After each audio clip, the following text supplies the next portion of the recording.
Alors, mes chers amis, je voudrais saluer les maires qui sont parmi nous ce soir.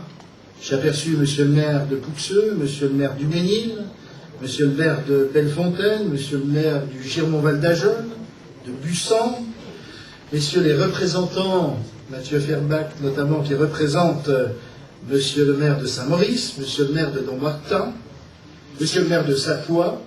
Je pense qu'il y en a peut-être d'autres que j'aurais peut-être oubliés. Je veux aussi saluer les maires honoraires, parce que finalement, on a besoin aussi de leur expérience. Je saluerai monsieur le maire honoraire du Tillot, je saluerai monsieur le maire honoraire de Saint-Labeur, de Saint-Amé, de Vecou, de Cleury, j'en oublie du Ménil aussi, et j'en oublie peut-être, mais sachez que je suis très heureux qu'ils soient parmi nous ce soir. Je ne vous cacherai pas que je suis stupéfait de la présence, de votre présence si massive. Et j'en suis ému.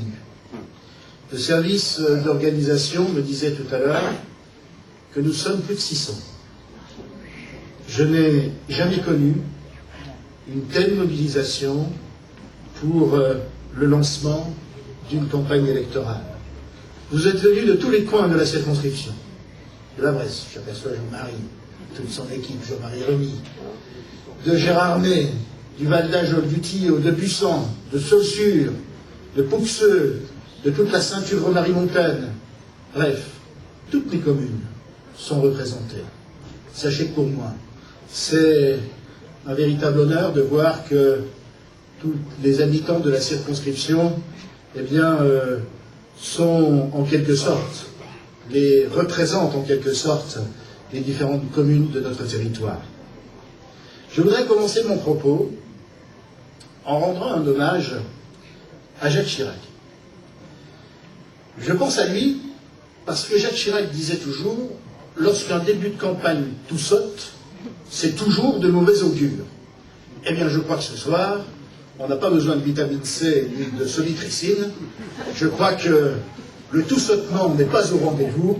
Une telle mobilisation nous donne bien sûr le courage nécessaire et la foi nécessaire pour entrevoir une grande victoire. Je veux rendre hommage aussi à Jacques Chirac parce que je tiens à saluer sa sortie, tout ce qu'il a fait bien sûr, mais sa sortie du monde politique qui a été une sortie digne et loyale, tout à fait loyale à l'encontre de notre candidat Nicolas Sarkozy. Et j'aimerais qu'on l'applaudisse. Parce que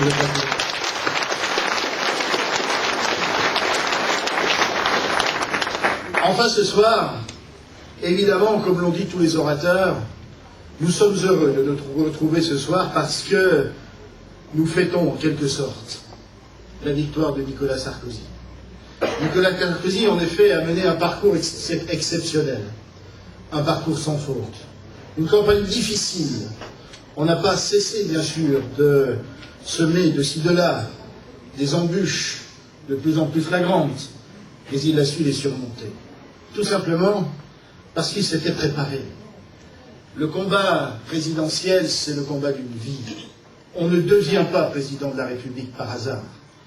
Nos grands chefs d'État ont dû préparer leur investiture à la magistrature suprême. Et là, nous sommes rendus compte que Nicolas s'était préparé pour emporter et assumer ses responsabilités. Je ne vous cacherai pas que la semaine dernière, je vais vous le dire, mais vous ne le répéterez pas, Nicolas m'a appelé pour me remercier pour mon engagement à ses côtés.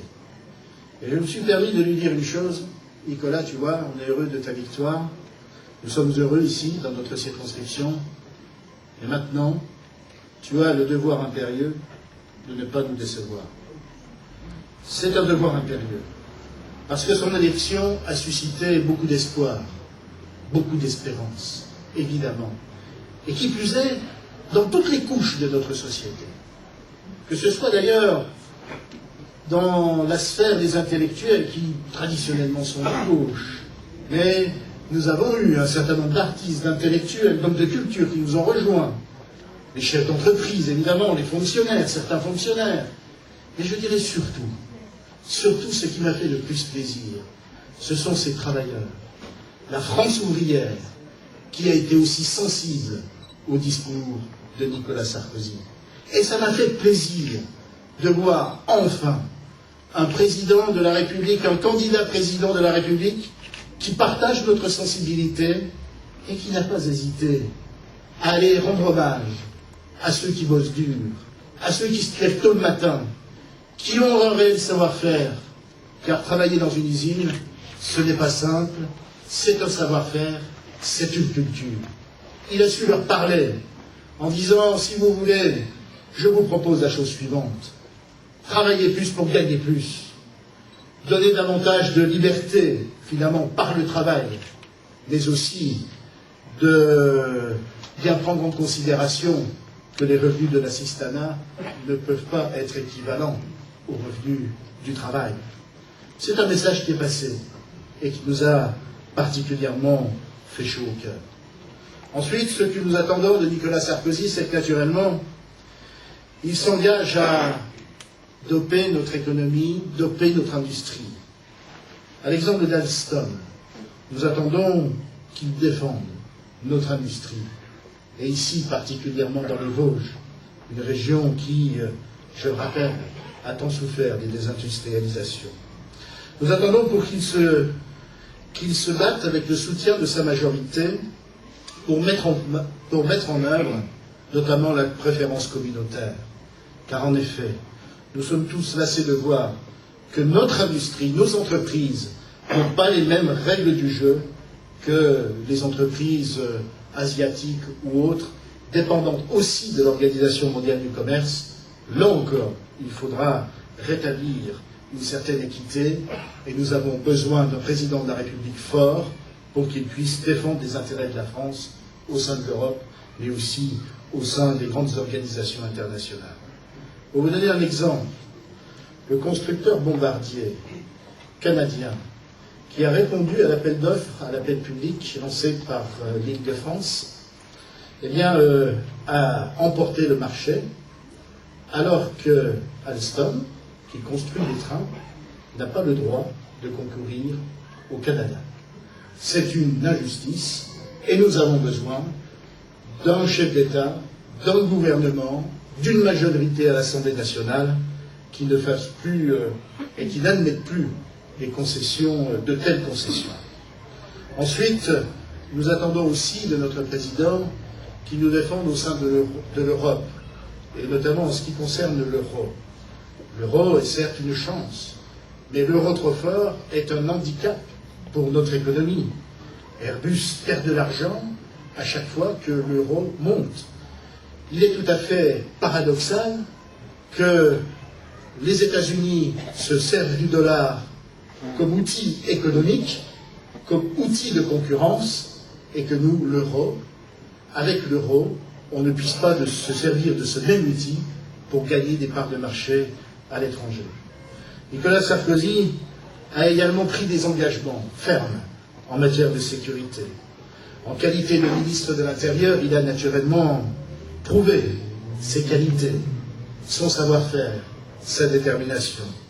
Nous lui demandons, bien sûr, d'aller encore plus loin en ce qui concerne la délinquance des mineurs, par exemple, car aujourd'hui, n'oublions pas que la sécurité est la première des injustices et frappe toujours les plus faibles d'entre nous, les plus diminués. Il devra également réussir sa politique en matière d'immigration. En effet, la France a une tradition. Un homme politique bien connu disait « Nous ne pouvons pas accueillir toute la misère du monde », c'est tout à fait clair. Et je crois que la France doit avoir une politique d'immigration maîtrisée, contrôlée, de manière à ce qu'on assure une véritable intégration, avec aussi l'acceptation d'une charte de valeurs. Enfin, ce que je voulais vous dire aussi, c'est qu'une France plus juste, plus innovante, plus performante, sera une France qui, fatalement, demain, créera plus d'emplois, créera plus d'activités au sein même de notre pays, et sera, je crois, de nature à avoir aussi à établir aussi un meilleur équilibre social. Mais un député doit naturellement se situer politiquement. Vous connaissez mon engagement politique, il est clair et net, mais je sais que parmi nous ce soir, et cela m'a fait particulièrement plaisir, il y a beaucoup de personnes qui ne sont pas forcément de notre sensibilité. Sachez que je suis content qu'il soit là ce soir. C'est une marque d'ouverture, car un député, c'est un représentant. Nous avons l'impérieuse mission de représenter tous nos compatriotes. Et sachez que dans l'exercice de mon mandat, dans le cadre aussi de cette majorité présidentielle, je souhaite demain, plus que jamais, faire preuve d'ouverture.